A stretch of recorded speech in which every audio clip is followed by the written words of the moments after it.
रोज तुलसी में पानी डालने के क्या फल मिलते हैं? हिंदू धर्म में तुलसी के पौधे को बहुत ही पवित्र पौधा माना जाता है। इस पौधे में साक्षात भगवान विष्णु और माता लक्ष्मी का वास होता है। भगवान विष्णु तुलसी पत्र के बिना किसी भी प्रकार का भोग स्वीकार नहीं करते। तुलसी को विष्णु प्रिया भी कहा जाता है, इसलिए जो मनुष्य तुलसी की पूजा करता है वह कभी दरिद्र नहीं रहता, उसकी कभी दुर्गति नहीं होती। ऐसा मनुष्य घोर पाप करने पर भी नरक में नहीं जाता। तुलसी को जल मात्र देने से क्या फल मिलता है, आइए जानते हैं इस महान कथा के माध्यम से।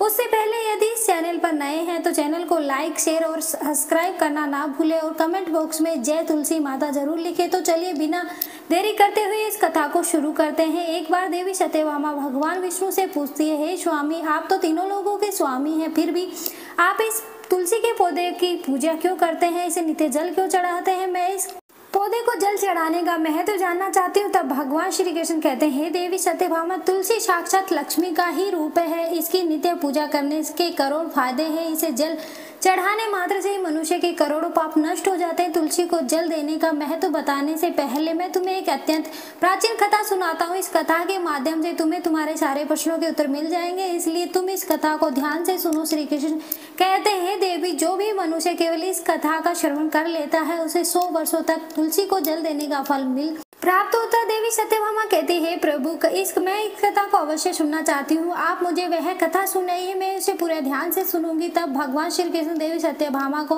तुलसी को जल देने के महात्म्य का कथा सुनाते हैं। देवी सत्यभामा, इस विषय में एक प्राचीन इतिहास है जो बहुत ही उत्तम और पुण्य फल प्रदान करने वाला है। पूर्व काल की बात है, अवंतरीपुरी में धनवेश्वर नाम का ब्राह्मण रहता था। वह जन्म से तो ब्राह्मण था, किंतु वह कर्म से भ्रष्ट, कपटी, वाला, कंबल तथा चमड़ा आदि बेचने, धन कमाने वाला तथा अत्यधिक झूठ बोलने वाला था। उसका मन हमेशा बुरे काम करने में ही लगा रहता। वह चोरी, वेश्यागमन तथा जुए में आसक्त रहता था। उसने अपने जीवन में कभी पुण्य के काम नहीं किए, शास्त्रों का अध्ययन नहीं किया, पूजा पाठ भी नहीं की। सदैव अपना मन दूसरों के धन पर लगाकर रहता था। वह दिन में धन कमाता और रात्रि में वेश्याओं के साथ रात बिताता था। इस प्रकार से वह अत्यंत पापी धानेश्वर ब्राह्मण अपना जीवन केवल पाप करने में ही व्यतीत करता था। उसने अपने मुख से कभी भगवान विष्णु का नाम भी नहीं लिया और कभी देवी देवताओं का पूजन नहीं किया। इस प्रकार से पाप करते हुए से अनेक वर्ष बीत गए। फिर वह धनेश्वर ब्राह्मण खरीदी बिक्री करने के लिए महिष्मतीपुरी में जा पहुंचा। उस नगर के पास से नर्मदा नदी बहती है। उस स्थान पर उस नदी में स्नान करने के लिए दूर दूर से लोग आया करते थे। फिर वह ब्राह्मण उसी नदी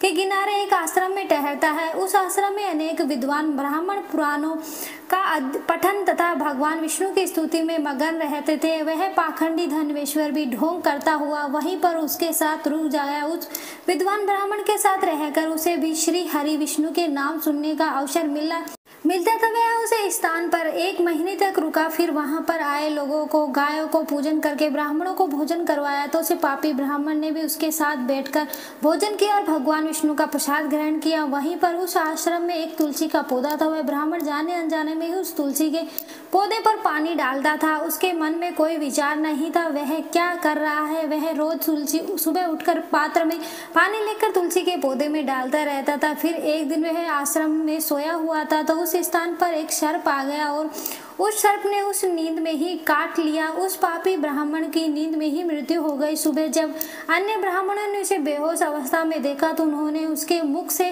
तुलसी पत्र और तुलसी का जल डाल दिया। फिर सभी ब्राह्मणों को पता चला कि उसकी मृत्यु हो गई है। उसी पापी ब्राह्मण की मृत्यु के बाद उस स्थान पर यम के दूत प्रकट हुए और उसे पकड़कर यम लोग ले जाने लगे। रास्ते में जाते हुए वह ब्राह्मण विलाप करने लगा और यमदूतों से कहने लगा, यमदूतों, मुझे कहाँ ले जा रहे हो? मेरी मृत्यु किस कारण से हुई है? तब यमदूत कहने लगे, अरे दुष्ट ब्राह्मण, तूने जन्म से लेकर मृत्यु तक बहुत पाप किए हैं। तेरे पापों के कारण ही तुझे एक काले सर्प ने काट लिया और तेरी मृत्यु हो गई है। अब हम तुझे यमलोक ले जा रहे हैं। वहां पर यमराज तेरे पापों का कर्म लेखा जोखा देखेंगे और निश्चित ही तुझे ये नरक में डालेंगे। फिर वह ब्राह्मण जोर जोर से विलाप करने लगा और उन यमदूतों से क्षमा याचना करने लगा, किंतु यम के दूत उस पर जरा भी दया नहीं आई और वे उसे पीटते हुए यमलोक ले गए। जब यम के दूत उस ब्राह्मण को लेकर यमराज के सामने गए तो यमराज के पास बैठे हुए चित्रगुप्त ब्राह्मण के जन्म से लेकर मृत्यु तक के कर्मों का लेखा जोखा निकाला और यमराज ने कहने लगे, हे यम महाराज, इस ब्राह्मण ने तो बचपन से लेकर मृत्यु तक पाप ही पाप किए हैं, इसने कोई पुण्य का काम नहीं किए हैं। यह है तो मूर्तिमान पापी है, इसे कल्प भर के लिए नरक में डाल दिया जाए। फिर यमराज कहते हैं, दूत जीवन भर पाप करने वाले इस दुष्ट ब्राह्मण को उठाकर ले जाओ और उसे कुंभी पाक नरक में डाल दो। यमराज के आदेश का पालन करते हुए यम के दूत हंसते हुए उस पापी ब्राह्मण को ले चले गए और उसे समुद्र के पीटने लगे, जिससे उसे ब्राह्मण का मस्तक टूट गया और वे उसे कुंभी पाक नरक में ले गए। उसे भयंकर नरक में घोलते हुए तेल में बड़े बड़े घड़े थे, जिसमें नीचे भयंकर अग्नि धधक रही थी। यमराज के दूत ने उसे ब्राह्मण को उस घोलते हुए तेल में डाल दिया, लेकिन जैसे ही वह ब्राह्मण उस तेल खोलते हुए तेल में घड़े में गिरा, वह तेल एकदम से ठंडा हो गया। वह विचित्र घटना को देखकर उसके दूतों को बड़ा आश्चर्य हुआ, ऐसा पहले कभी नहीं हुआ था। उसने कितने ही पापियों को उस तेल में घड़े में डाला था, वे सभी खोलते तेल में गिरकर झटपट लगते थे, लेकिन जैसे ही वह ब्राह्मण गिरा, वह तेल अचानक से शांत हो गया, शीतल हो गया। इस आश्चर्य को देखते ही वह यमदूत तीव्र गति से दौड़ता हुआ यमराज के पास पहुंचा। यमराज ने पूछा, हे दूत, क्या बात है, इतनी तीव्र गति से दौड़ते हुए क्यों आ रहे हो? फिर वह दूत कहता है, महाराज, आपने जिस ब्राह्मण को कुंभ पाक नरक में डालने के लिए कहा था, जैसे ही हमने उसे कुंभी पाक नरक में डाल दिया, नरक की अग्नि बुझ गई और वह खोलता हुआ तेल भी ठंडा पड़ गया। फिर यमराज कहता है, हे दूत, यह तो बड़ी ही विचित्र घटना है, ऐसा तो पहले कभी नहीं हुआ। यमराज विचार करते रहते होते हैं, तभी उस स्थान पर देवर्षि नारद पधार। देवर्षि को देखकर यमराज अत्यंत प्रसन्न होते हैं और उसने प्रणाम करके उनका स्वागत करते हैं। फिर यमराज नारद जी से कहते हैं, हे देवर्षि, उसे आप उचित समय पर आए हैं। हमने आज एक अत्यंत पापी ब्राह्मण को कुंभी मार्ग नर में गिराया, किंतु उसके गिरते ही नर की अग्नि ठंडी पड़ चुकी है और खोलता हुआ तेल भी शीतल हो गया है। तब देवर्षि नारद यमराज से कहने लगते हैं, हे यमराज, आपने जिस ब्राह्मण को कुंभी पाक नरक में डाला है, वह नरक में डालने योग्य नहीं है, क्योंकि इस ब्राह्मण के द्वारा अनजाने में ही ऐसे कर्म हो गए हैं जो नरक का नाश करने वाला है। जो मनुष्य पुण्य करने वाले लोगों के साथ रहता है, उसे उसके पुण्य का भाग अवश्य मिलता है। यह ब्राह्मण तो 1 महीने तक भगवान विष्णु के भक्तों के साथ रहा है। इस ब्राह्मण ने आश्रम में रहते हुए नित्य तुलसी को जल अर्पण किया है, इसलिए यह बहुत बड़ा पुण्यवान बन गया है। इसके समस्त पाप नष्ट हो गए। यह ब्राह्मण अब विष्णु लोक जाने के अधिकारी बन गया है। इसे ब्राह्मण ने अनजाने में ही इतना पुण्य कमाया है जो जन्म जन्मांत तक मनुष्य को प्राप्त नहीं होता, इसलिए आप इसे नरक में ना पकाओ। इस ब्राह्मण को पापों के लिए इसे केवल इतना दंड दो कि इसे नरक लोक के दर्शन कराओ। देवर्षि की बात सुनकर यमराज अत्यंत प्रसन्न होते हैं और ब्राह्मण को कुंभी पाक नरक से निकाल लाते हैं और उसे दूतों से कहते हैं कि ही दूत ब्राह्मण को ले जाओ और संपूर्ण नरक का दर्शन करवाओ। फिर यम के दूत उस ब्राह्मण को ले जाते हैं और संपूर्ण नरक का दर्शन कराने लगते हैं। भगवान विष्णु कहते हैं, हे देवी सत्यभामा, इस प्रकार से यम के दूत उस ब्राह्मण को संपूर्ण नरक का दर्शन कराते हैं और यक्ष लोक में ले जाते हैं और फिर वह ब्राह्मण एक यक्ष बन जाता है।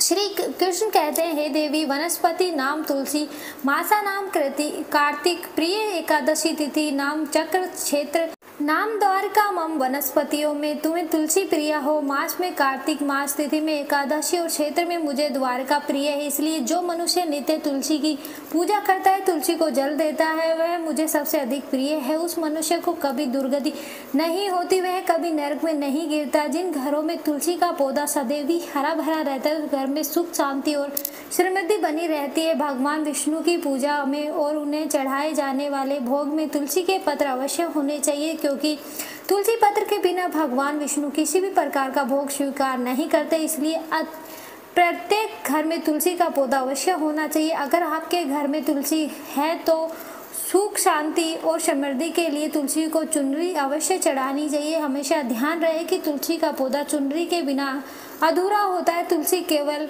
पौधा नहीं बल्कि वह देवी है, विष्णु पत्नी है, इसलिए तुलसी को चुनरी अवश्य ही चढ़ाना चाहिए। इससे पति पत्नी में प्रेम और विश्वास बढ़ता है। घर में रहने वाली महिलाएं सदा सुहागिन और सौभाग्यवती रहती हैं। तुलसी का विवाह भी अवश्य करना चाहिए। इससे मनुष्य के सभी दुखों का अंत होता है और सांसारिक जीवन सुख में बीतता है। तुलसी के पौधे के पास अपने मुख से अपशब्द नहीं बोलने चाहिए। तुलसी के पास भूल से भी जूते चप्पल अथवा झाड़ू पोछा नहीं रखना चाहिए, इसे पाप माना गया है। जहाँ पर तुलसी का पौधा हो उस स्थान के आसपास थूकने से घोर अनर्थ होता है। तुलसी के पास जल से भरा हुआ पात्र भी नहीं रखना चाहिए। तुलसी के पौधे के पास दीपक जलाने के बाद दीपक को वहां से हटा देना चाहिए, क्योंकि तुलसी के नीचे बुझा हुआ दीपक रखना अशुभ माना जाता है। जिस स्थान पर भी तुलसी का पौधा होता है उस स्थान को हमेशा स्वच्छ रखना चाहिए, इसलिए नियमित रूप से तुलसी के पौधे का आसपास सफाई का ध्यान रखें। तुलसी के पौधे में शिवलिंग और गणेश जी की प्रतिमा नहीं रखनी चाहिए। साथ ही तुलसी जी के गमले में अन्य किसी भी प्रकार की पौधा भी लगाना अशुभ होता है। तुलसी के पौधे के पास कपड़े भी नहीं सुखाने चाहिए, अन्यथा कपड़ों से गंदा पानी तुलसी के पौधे पर गिर सकता है। ध्यान रहे तुलसी के पौधे को नाखून से नहीं तोड़ना चाहिए, इससे तुलसी का अपमान होता है। यदि तुलसी के पत्ते सूख गए गिर जाते हैं तो उन्हें कचरे में नहीं फेंकना चाहिए, उन पत्तों को आप तुलसी की मिट्टी में ही दबा दें। रविवार के दिन तुलसी के पत्ते नहीं तोड़ने चाहिए और रविवार को तुलसी को जल भी नहीं चढ़ाना चाहिए। बाकी अन्य दिन नित्य बिना चूके तुलसी को जल देना चाहिए और शाम के समय एक दीपक जलाना चाहिए। अक्सर महिला स्नान के बाद अपने बाल खुले रखकर ही तुलसी को जल देती हैं, ऐसा करना गलत होता है। महिलाओं को हमेशा ही अपने बाल बांधकर माथे पर सिंदूर लगाकर ही तुलसी में जल देना चाहिए, इससे तुलसी का आशीर्वाद प्राप्त होता है। घर में तुलसी का पौधा लगाते समय ध्यान रहे कि इसके लिए गंदी मिट्टी का प्रयोग ना करें। तुलसी के पौधे के लिए शमशान की अथवा गंदगी वाली स्थान की मिट्टी का प्रयोग नहीं करना चाहिए, इससे तुलसी माँ रूठ जाती है और सूखने लगती है। तुलसी का पौधा कभी गंदे स्थान पर नहीं लगाना चाहिए, जैसे नाली अथवा बाथरूम के पास तुलसी के पौधा कभी नहीं रखना चाहिए, अन्यथा गंदा पानी तुलसी के पौधों में गिर सकता है, जो बहुत ही अशुभ माना गया है। घर में तुलसी का पौधा कभी सूखना नहीं चाहिए। शास्त्रों में ऐसी मान्यता है कि तुलसी का पौधा सूखना अकाल मृत्यु का सूचक होता है। घर में तुलसी का पौधा सूख जाए तो घर की सुख शांति खत्म हो जाती है। सूखी हुई तुलसी से माँ लक्ष्मी का वास नहीं होता। शास्त्रों के अनुसार मासिक धर्म के दौरान महिलाओं को तुलसी के पौधे में पानी नहीं डालना चाहिए और ना ही तुलसी को स्पर्श करना भी वर्जित है। तुलसी को बिना स्नान किए जल नहीं देना चाहिए और पैरों में चप्पल आदि पहनकर भी तुलसी को जल ना दे। तुलसी को जल देते समय ध्यान रहे कि वह जल आपके पैरों पर ना पड़े, इससे तुलसी का अपमान होता है। श्री कृष्ण कहते हैं, नित्य तुलसी के दर्शन से मनुष्य को स्वर्ग की प्राप्ति होती है और तुलसी पत्र के सेवन से उसके सभी पाप नष्ट हो जाते हैं। तुलसी का पौधा हमेशा ही घर के सामने लगाना चाहिए, इसे पूर्व अथवा उत्तर दिशा में लगाना सबसे अधिक शुभ होता है। तुलसी के पास मरुस्थलीय पौधा रखना बेहद अशुभ माना जाता है, ऐसे पौधे से नकारात्मक ऊर्जा निकलती है। शास्त्रों में कहा गया है कि जिन पौधों से हरी भरी कलियों की उत्पत्ति ना हो, उसके स्थान पर कांटे निकलते हो, ऐसे पौधों को तुलसी के पास कभी नहीं रखना चाहिए। शास्त्रों में केले के पौधे को विशेष महत्व बताया गया। अगर तुलसी के पास केले का पौधा लगा देते हैं तो कई गुना अधिक फल प्राप्त होता है। केले के पौधे में भगवान विष्णु का वास होता है, इसे तुलसी के पास लगाने से घर में सुख समृद्धि आती है। तुलसी के पौधे में शालिग्राम भी अवश्य रखना चाहिए। तुलसी के गमले में शालिग्राम रखने से तुलसी का और भी अधिक शुभ प्रभाव आपको देखने को मिलेगा। शालिग्राम भगवान विष्णु का निरंकार रूप माना जाता है। यह काले रंग का पत्थर होता है जिसे विलक्षण और मूल्यवान माना गया है। इसे अगर तुलसी के गमले में रखेंगे तो आपके घर से संपूर्ण नकारात्मक ऊर्जा नष्ट हो जाएगी। घर में केवल एक ही शालिग्राम की पूजा करनी चाहिए। पुराणों में कहा गया है कि भगवान विष्णु की मूर्ति से कई ज़्यादा उत्तम होते हैं शालिग्राम की पूजा करना। शालिग्राम को चंदन लगाकर उस पर एक तुलसी का पत्ता रखना चाहिए। प्रतिदिन शालिग्राम को पंचामृत से स्नान करवाना चाहिए। ऐसा करने से सभी जन्मों के पाप नष्ट होते हैं। शालिग्राम सकारात्मक और सात्विकता का प्रतीक होते हैं। तो दोस्तों, इस प्रकार से भगवान कृष्ण ने देवी सत्यभामा को तुलसी के पौधे को जल देने का महत्व बताया, घर में तुलसी का पौधा लगाने के नियम बताए। तो दोस्तों, वीडियो अच्छी लगी तो वीडियो को लाइक करें, चैनल को सब्सक्राइब जरूर करें। धन्यवाद।